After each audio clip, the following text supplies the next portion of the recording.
दोस्तों नमस्कार, मैं रोहित श्रीवास्तव अपने YouTube चैनल में आपका स्वागत करता हूं। दोस्तों पिछली वीडियो में हमने विभाज्यता के नियम सीखे थे, जिसमें आपने 2 से विभाज्यता का नियम, 3 से, 4 से, 5 से, 6 से, 8 से, 9 से, 10 से, 11 से विभाज्यता के नियम सीख लिए थे।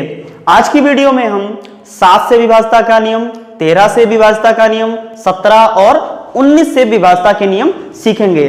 तो दोस्तों आज सबसे पहले हमारा हेडिंग है 7 से विभाज्यता का नियम। तो 7 से विभाज्यता का नियम कैसे निकालेंगे, पहले आप थोड़ा सा आपको ध्यान रखना है। 7 से विभाज्यता के नियम में आप अंतिम संख्या में 2 से गुणा करेंगे और शेष संख्या में से घटाते रहेंगे। यह प्रोसेस आप जब तक जारी रखेंगे जब तक आपको ऐसी संख्या ना मिल जाए जो 7 से विभाज्य ना हो। अगर ऐसा होता है तो संख्या 7 से विभाज्य होगी। क्या करना है आपको, अंतिम संख्या में 2 से गुणा करनी है और शेष संख्या में से उसको घटाना है। यह प्रोसेस जारी रखना है। अब दोस्तों इसको कुछ उदाहरण द्वारा समझते हैं, आप ध्यान से समझेंगे।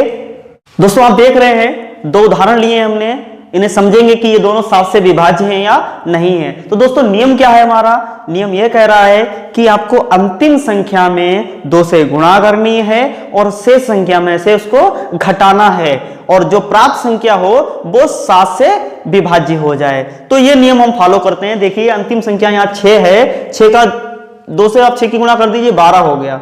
इसे आप कैंसिल कर दीजिए, अब 12 को घटाइए तो 1 0 5 9 3। अब अंतिम संख्या 1 है, इसकी आप 2 से गुणा कर दीजिए, 2 हो गया। घटा लीजिए 48 और 39, 3948। अब अंतिम संख्या 8 है, 2 से गुणा कीजिए, इसमें 16 हो गया। घटाइए आप इधर 8 7 3। अब देखिए अंतिम संख्या 8 है, 8 में आप 2 से गुणा कर दीजिए, 16 हो गया। यहां घटा लीजिए आप तो 1 और 2, 21 आ गया। यहीं से पता चल गया कि विभाज्य हो गई। और आगे बढ़ जाइए आप, क्या करना है, 1 है, 1 का दुगुना कीजिए 2, यहां से घटा लीजिए, क्या आया 0 आया। मतलब कि 0 आया तो इसका मतलब ये संख्या जो है वो 7 से पूरी विभाज्य है। या फिर यहां पर ही आप कह सकते थे कि 21 आ गया, 21 को आप 7 से भाग कर सकते हैं, या फिर 0 आ जाए, या फिर यहां पर ऐसी संख्या बचेगी जो 7 से पूरी कट जाएगी। तो आप कह सकते हैं कि ये जो संख्या है वो 7 से विभाज्य है। दूसरा उदाहरण देखिए हमारा, अंतिम संख्या 5 है, तो 5 को 2 से गुणा कर दीजिए, 10 हो गया। 10 घटाइए यहां 7 7 1 2। अब देखिए अंतिम संख्या 7 है, तो 7 को आप कैंसिल कीजिए, उसका डबल कीजिए, 7 दूनी 14, यहां घटा दीजिए आप 3 0 2। अब देखिए अंतिम संख्या 2 है, सॉरी अंतिम संख्या 3 है, तो 3 का डबल कीजिए, 6 हो जाएगा। तो 6 यहां घटा दीजिए, 14 बचा। यहीं से पता चल गया कि जो संख्या है वो 7 से विभाज्य, क्यों 14 आया, 14 को आप 7 से काट सकते हैं। उम्मीद करता हूं दोस्तों आप 7 से विभाज्यता का नियम सीख गए होंगे। आप इसका स्क्रीनशॉट ले लीजिए। अगला नियम बताते हैं आपको। दोस्तों अगला नियम है हमारा 13 से विभाज्यता का नियम। इसमें क्या करना है दोस्तों, अंतिम संख्या में 4 से गुणा करनी है और शेष संख्या में जोड़ते रहना है। यह प्रोसेस आप तब तक करेंगे जब तक आपको ऐसी संख्या प्राप्त ना हो जाए जो 13 से विभाज्य हो। तो कहेंगे कि जो संख्या है वो 13 से पूरी विभाज्य है। तो क्या करना है दोस्तों, अंतिम संख्या में 4 से गुणा करनी है और शेष संख्या में जोड़ते रहना है। आप इसके कुछ उदाहरण समझिए ध्यान से। दोस्तों इसके भी हमने 2 उदाहरण लिए हैं। पहला उदाहरण है कि ये वाली संख्या और दूसरा ये।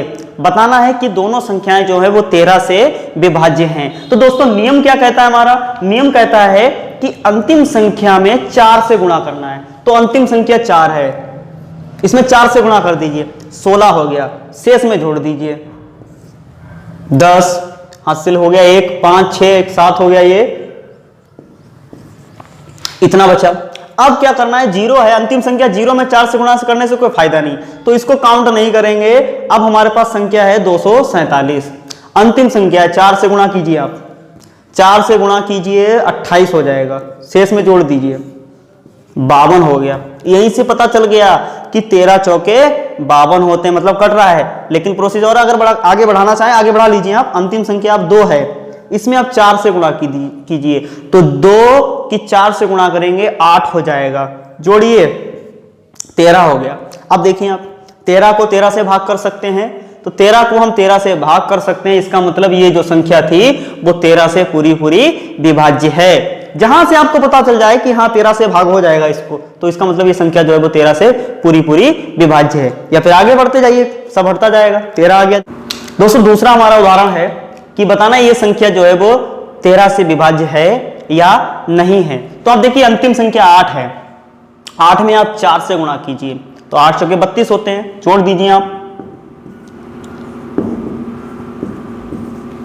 अब अंतिम संख्या 6 है, तो 6 में 4 से गुणा कीजिए, 24 हो जाएंगे, जोड़ लीजिए इसको आप। अब अंतिम संख्या 1 है, इसमें 4 से गुणा कीजिए, जोड़ लीजिए आप, 299। अब अंतिम संख्या 9, 9 में आप 4 से गुणा कीजिए, तो 9 में 4 से आप गुणा करेंगे, 9 चौके 36, जोड़िए आप, 65 हो गया। आप जानते हैं कि 13 पंजे 65 होते हैं, तो 65 को हम 13 से भाग कर सकते हैं, इसका मतलब ये जो संख्या है वो 13 से पूरी पूरी विभाज्य है। तो दोस्तों उम्मीद करता हूं कि आप 13 से विभाज्यता का नियम सीख गए होंगे। आप इसका स्क्रीनशॉट ले लीजिए, मैं आपको अगला नियम बताता हूं। दोस्तों अगला नियम है हमारा 17 से विभाज्यता का नियम। दोस्तों याद रखना है आपको, अंतिम संख्या में 5 से गुणा करके शेष संख्या में घटाते रहना है। मतलब क्या कि आपको अंतिम संख्या देखनी है, कोई संख्या दी हो उसमें आप 5 से गुणा कीजिए और शेष संख्या में से घटाइए। ये प्रोसेस आप जब तक जारी रखिए जब तक आपको ऐसी संख्या ना मिल जाए जो 17 से विभाज्य हो। अगर ऐसी संख्या प्राप्त होती है तो आप पहचानेंगे कि संख्या जो है वो 17 से विभाज्य है। आप उदाहरण से समझेंगे। दोस्तों 2 उदाहरण हमने लिए हैं, पहला ये है, दूसरा ये, 2 संख्याएं हैं, बताना है कि 17 से विभाज्य है। तो मैंने आपको क्या बताया कि अंतिम संख्या में 5 से गुणा करनी है, तो 2 पंजे 10 हो गया, घटा दीजिए शेष संख्या में से, तो शेष संख्या में से घटाया आप 6, 2, 3, 1। फिर अंतिम संख्या 6 है, 5 से गुणा कीजिए, 6 पंजे 30 हो गया, घटा दीजिए 102। अब आप अंतिम संख्या 2 देखें, इसमें आप 5 से गुणा कीजिए, 10 हो गया, घटा दीजिए, 0 आ गया, और 0 जो है वो 17 से विभाज्य है। इसका मतलब हो गया कि ये जो टोटल संख्या है वो 17 से विभाज्य है। 0 आ जाए यहाँ पर 17 बच जाए, या 17 दूनी 34 बच जाए, या 51 बच जाए, ठीक है। आप यहां से ही पहचान सकते हैं कि यह 17 से विभाज्य है, ठीक है। तो उम्मीद करता हूं दोस्तों आप समझ गए होंगे कि 17 से विभाज्यता के नियम में क्या करना है। अंतिम संख्या में 5 से गुणा करनी है और शेष संख्या में घटाते रहना है। दोस्तों दूसरा उदाहरण है हमारा, ये संख्या है, बतानी 17 से विभाज्य है या नहीं है।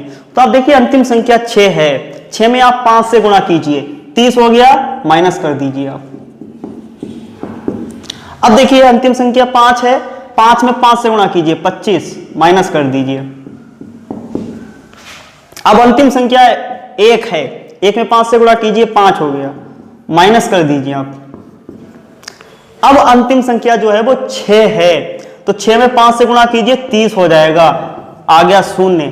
तो इसका मतलब हो गया कि ये जो संख्या है वो 17 से पूरी पूरी विभाज्य है। तो उम्मीद करता हूं दोस्तों आपको 17 से विभाज्यता का नियम समझ में आ गया होगा। आपको आप इसका स्क्रीनशॉट ले लीजिए।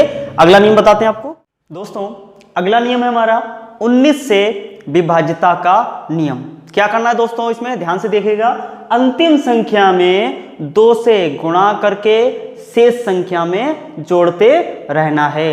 क्या करना है, अंतिम संख्या में 2 से गुणा करके शेष संख्या में जोड़ना है। उदाहरण से समझते हैं दोस्तों। 2 संख्याएं हैं हमारे पास, पहली ये, दूसरी ये। बताना है कि दोनों संख्याएं जो है वो 19 से विभाज्य हैं या नहीं हैं। तो आपको नियम क्या लिखा है कि अंतिम संख्या में 2 से गुणा करना है। तो अंतिम संख्या 8 है, इसमें 2 से गुणा कर दीजिए, 16 हो गया, शेष संख्या में जोड़ दीजिए। तो 6, 7, 2, 3, 5। अब अंतिम संख्या 6 हो गई। अब 6 में 2 से गुणा कीजिए, 12 हो गया। अंतिम संख्या का दुगना आपने शेष संख्या में जोड़ दिया। तो जोड़िए आप 9, 3, 3, 5। अब अंतिम संख्या 9 हो गई, इसका दुगना कीजिए 18। शेष संख्या में जोड़िए आप 1 5 5। अब अंतिम संख्या 1 हो गई, इसका दुगना जोड़िए आप तो 2 57 हो गया। यहीं से पता चल गया आपको कि संख्या जो है वो 19 से विभाज्य, क्योंकि 19 यहाँ 57 होते हैं। और आगे बढ़ना चाहें आप और आगे बढ़ सकते हैं। 7 को आप 2 से गुणा कीजिए 14 होता है, जोड़ लीजिए आप 19 आ गया। तो इसका मतलब कि ये जो संख्या है वो 19 से पूरी विभाज्य है। अगला उदाहरण है हमारा 2 है अंतिम संख्या, इसमें 2 से गुणा कर दीजिए 4, शेष में जोड़ लीजिए 9 1 3 3 1।